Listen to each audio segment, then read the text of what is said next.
The world didn't see it coming, not because it was impossible, but because it felt unthinkable. In a matter of hours under the cover of darkness, a powerful leader was taken from the heart of his own capital without a single American casualty. No explosions lighting up the sky, no long drawn-out battle, just silence, precision, and control. And when it was over, one question echoed across every intelligence agency, every war room, every government on Earth: if it could happen there, could it happen anywhere? Could the same kind of operation reach even the most heavily protected leader on the planet? To understand that question, you have to understand how modern warfare has changed. This isn't about armies clashing on open fields anymore. It's about invisibility. It's about controlling what your enemy can see, hear, and even understand. The operation that stunned the world wasn't just a raid. It was a perfectly synchronized system: air, ground, cyber, and space all working together like a single organism. First came the silence.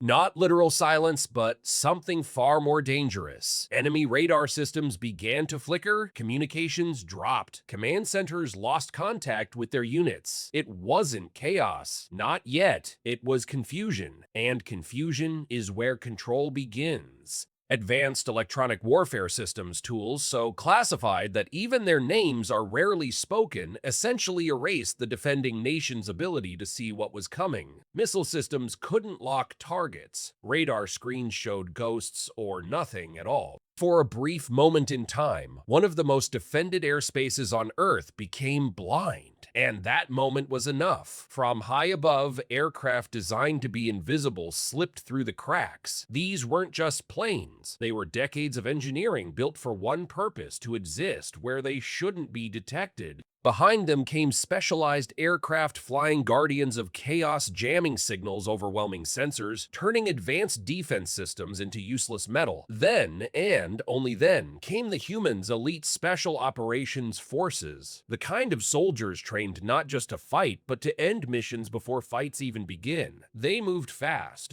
They moved quietly. And most importantly, they moved with certainty. Because in operations like this, hesitation isn't just dangerous, it's fatal. Within hours, the target was secured. No drawn-out firefight, no public warning, just a sudden shift in reality. And when the dust settled, the world realized something terrifying. This wasn't luck. This was capability. Now imagine scaling that operation, not in a smaller country, but in one of the most heavily defended nations on Earth, a place where the skies are layered with some of the most advanced air defense systems ever built. A place where every movement of its leader is protected by multiple rings of security, deception, and unpredictability. Now imagine trying to reach that target. The challenge wouldn't just increase, it would multiply. Modern air defense systems aren't just designed to shoot down aircraft. They are designed to think, to process threats from multiple directions, speeds, and altitudes at once. Some can track objects moving faster than sound, even faster than some missiles. On paper, they look unstoppable, but war doesn't happen on paper. Real-world conflict exposes something theory often hides. Complex systems have weaknesses, especially when they rely on communication. If you can disrupt the signals, you can disrupt the system. And that's where the real battle would begin. Not with bombs, but with data. Cyber operations would strike first. Invisible attacks targeting command networks, communication lines, and digital infrastructure. At the same time, space-based asset satellites orbiting silently above the Earth could interfere with signals, distort radar images, and isolate defense units from each other. Then, the skies would come alive. Stealth aircraft pushing forward not to dominate the airspace outright, but to create pressure to overwhelm, to force decisions. And behind them, electronic warfare aircraft would flood the battlefield with interference, turning clarity into noise. The goal wouldn't be destruction, it would be disorientation. Because in modern operations, you don't need to destroy every defense system. You just need to create a gap. A single opening wide enough and long enough for something else to slip through. That something else wouldn't be large. It wouldn't be loud. It would be surgical. Helicopters flying low, so low they blend into the terrain, carrying some of the most highly trained units on Earth. Their mission, simple to say, nearly impossible to execute. Reach the target, secure the target, jet out, all before the system recovers, because once the confusion fades, response comes fast. But here's the problem. Operations like this depend on one critical factor above all else: knowing exactly where the target is.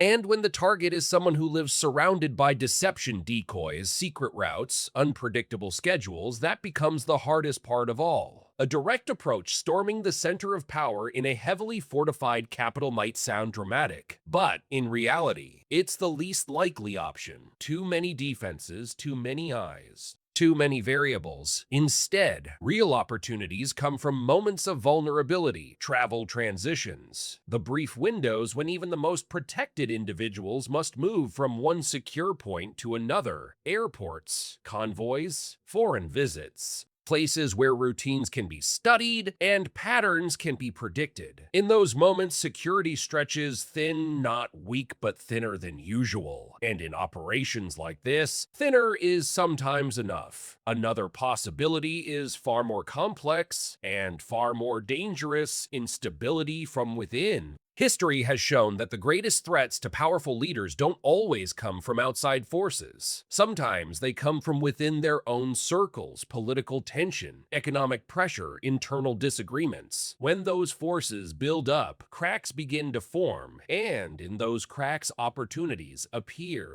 Not for open warfare, but for quiet coordination. In such a scenario, outside forces wouldn't lead the operation. They would support it, providing the tools, the timing, the disruption, while insiders handle what outsiders cannot. It wouldn't look like an invasion. It would look like something else entirely, something harder to define, but also harder to stop. Then there's the most extreme possibility: a large-scale operation, fast, overwhelming, and incredibly risky. Dozens, even hundreds of aircraft, strikes targeting key defense systems, a rapid insertion of ground forces, a race against time measured not in days, but in hours, 2 or 3 hours on the ground. That's all because beyond that, the risk escalates beyond control. Extraction would be immediate, a retreat to a secure location far from the original battlefield. Success would be defined not by territory gained, but by time survived. But even if such an operation succeeded, that's when the real consequences would begin. Inside a nuclear-armed nation,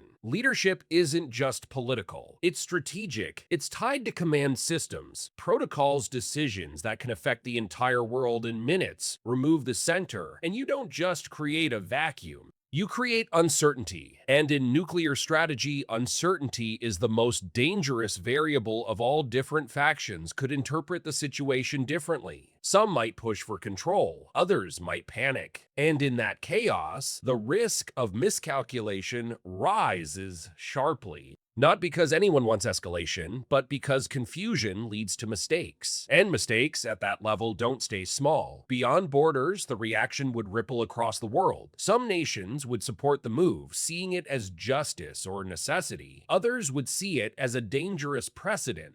A line crossed, an action that could redefine what is acceptable in global politics. Alliances could strain, not break, but bend under pressure, because even among allies, there are limits to what feels justified. Meanwhile, rival powers would watch closely, not just reacting, but learning, adapting, preparing for a world where even the most protected leaders are no longer untouchable. Markets would react instantly. Energy prices would fluctuate. Investors would rush towards stability, gold, secure currencies, anything predictable, because uncertainty doesn't just affect government. It affects everyone, and if the captured leader were ever brought to trial, it would become one of the most watched legal battles in modern history. Not just a case, but a global argument about power, about law, about where the line truly exists between justice and war. And in the end, that's what this scenario really represents. Not just a mission, not just a possibility, but a turning point. A moment where the rules that shaped decades of global stability begin to blur. Because once you prove that no leader is beyond reach, you don't just change strategy, you change the world. And maybe that's the most unsettling part of all. Not whether it could happen, but what happens after it does.